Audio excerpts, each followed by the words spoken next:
T'aimes bien être dehors? Non, il fait froid. Salut tout le monde, comment ça va aujourd'hui? Moi ça va super comme d'habitude, bienvenue dans cette nouvelle vidéo. Aujourd'hui une vidéo que vous m'avez entre guillemets réclamé parce que j'ai fait un sondage il n'y a pas si longtemps que ça sur mon compte Instagram pour savoir si vous voulez que je fasse 7 faits sur moi. Ou plutôt une autre vidéo, je ne sais plus laquelle c'était exactement. Vous avez voté pour la vidéo de 7 faits sur moi. Tellement que je me suis creusé la tête, j'ai quand même réussi à trouver plus que 7 faits sur moi en fait. Donc ça sera pas 7 faits sur moi, mais 10 faits sur moi. Avant que la vidéo commence, n'oubliez pas de lâcher un maximum de pouces bleus pour me soutenir. Je vous jure que ça m'aide vraiment. Partagez la vidéo avec vos potes, ça m'aide également. Vous pouvez aussi et surtout vous abonner à ma chaîne YouTube, activer la petite cloche des notifications pour ne louper aucune de mes prochaines vidéos. Fut une période, j'avais très peur des sensations fortes, donc j'avais peur de monter dans des manèges, j'avais peur de sauter par exemple d'une falaise. Je le faisais, mais vraiment ça pouvait me prendre 45 minutes à monter dans un manège ou alors à faire un toboggan dans un parc aquatique. Et par moments même, on devait me forcer à y aller, genre on me poussait dedans, sinon je n'y allais pas. Et une fois que c'était fait, j'étais grave content. Maintenant ça va beaucoup mieux, j'arrive à faire des trucs à sensations fortes, comme sauter d'un caillou de 6 mètres, ça va, vous voyez. Alors qu'avant je ne pouvais pas. Mais c'était vraiment une phobie pour moi, je sais pas si j'avais peur de me faire mal, si j'avais peur de clairement mourir. Point numéro 2, j'ai fait 1 an de boxe thaïlandaise. Donc c'était vraiment super cool et j'ai dû arrêter au bout des 1 an parce que j'ai eu une paralysie faciale en fait. C'est quand tout un côté du visage reste bloqué. J'avais tout le côté gauche du visage bloqué. Je pouvais que sourire comme ça. Et je pouvais que gonfler une joue sur les deux pour retrouver un visage normal. Ça a été très compliqué. J'ai beaucoup de chance d'avoir un visage non déformé aujourd'hui. Toujours un visage assez droit même si j'ai encore quand même des petites séquelles. Mais bon, c'est vraiment très petit. Depuis que j'ai commencé le fitness, je ne bois pas beaucoup d'alcool. C'est très rare que je consomme de l'alcool, mais quand j'en consomme, c'est assez fou. Oui, je bois quand même beaucoup quand je consomme de l'alcool, c'est vraiment en soirée quand je m'amuse. Mais bon, on va pas trop en parler, hein, c'est pas non plus le but de vous montrer toutes mes archives de soirée, même si je vais quand même peut-être vous en trouver. Non, en fait non. Non, on va passer à l'anecdote suivante, c'est mieux. J'ai étudié dans une école internationale anglaise en Thaïlande. Oui, bon, ça paraît assez prestigieux quand on en parle comme ça, mais en réalité, c'est totalement classique, c'est comme une école française, juste les cours étaient totalement en anglais. On avait l'anglais à la place du français, on avait du français en langue étrangère. Et du coup, pas pour moi, c'était pas tellement une langue étrangère, mais ça faisait pas de mal d'avoir une petite piqûre de rappel en français tout de même. Je vais quand même vous raconter un petit peu comment ça s'est passé, parce que je parle pas anglais depuis la naissance non plus. Quand je suis arrivé dans cette école, j'avais déjà des bases d'anglais, mais mes profs parlaient si vite que je comprenais que dalle à ce qu'ils disaient, donc j'étais vraiment assez perdu pendant les 2 premières semaines, mais après franchement ça commençait directement à aller beaucoup mieux. C'est d'ailleurs comme ça que j'ai perfectionné mon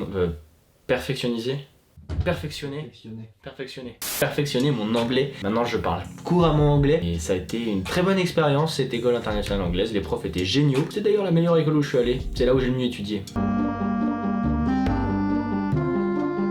Je suis serbo-suisse, oui, je ne suis pas français. Je suis suisse du côté de ma mère et serbe du côté de mon père du coup. Ça explique aussi mon nom, hein, Kevin Miskovic. Je pense que la plupart d'entre vous le savent, d'ailleurs c'est le commencement de ma chaîne YouTube. C'est également quelque chose que j'ai beaucoup affiché sur mon compte Instagram. Je suis un ancien obèse. Oui, bah après on peut pas non plus parler d'obésité morbide, mais j'étais quand même pas mal fat. Et c'était vraiment une période horrible de ma vie. Si vous voulez en savoir plus, j'ai fait une vidéo transformation. Je vous mets le lien là-haut et je vous la mets aussi en description. N'hésitez pas à aller faire un tour dessus, vous verrez un petit peu mon parcours.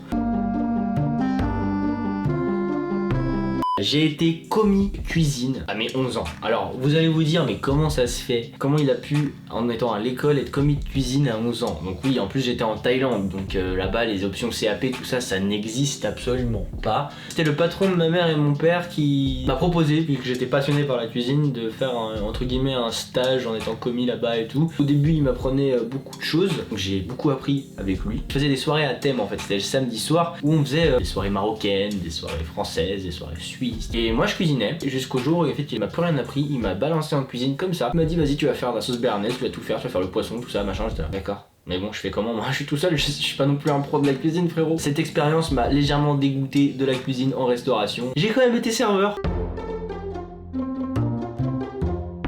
J'ai déjà habité dans 3 pays différents, donc oui c'est pas énorme mais pour certaines personnes c'est assez incroyable, je sais, dès que j'en parle on me dit waouh t'as de la chance. Pour moi c'est totalement banal. Je suis né en Suisse, donc j'ai habité là-bas jusqu'à mes 8 ans. À mes 8 ans je suis parti en Thaïlande, donc sur Koh Samui, c'était quand même les meilleures périodes de ma vie. J'y suis allé pendant quelques années, après je suis parti en France avec ma mère pendant aussi quelques années, donc à Nantes. Et je suis reparti en Thaïlande avec mon père, pour ensuite avec mon père retourner à Nantes, et maintenant je suis en colocation dans le sud de la France, ça vous le savez aussi.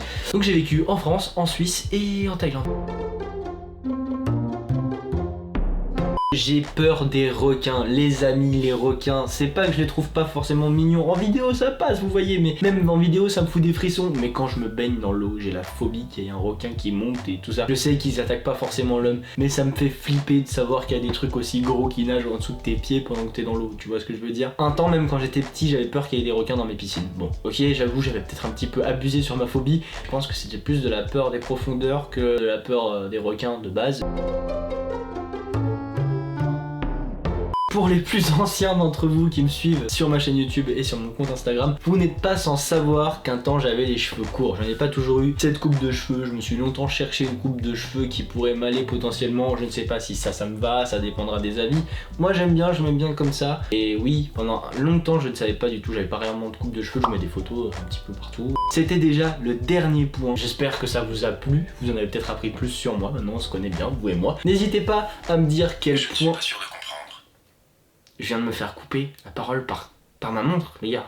Un problème là. J'espère que vous avez aimé cette petite vidéo. Si c'est le cas, n'hésitez pas à me le dire dans les commentaires. Et moi je vous dis, comme d'habitude, à dimanche prochain.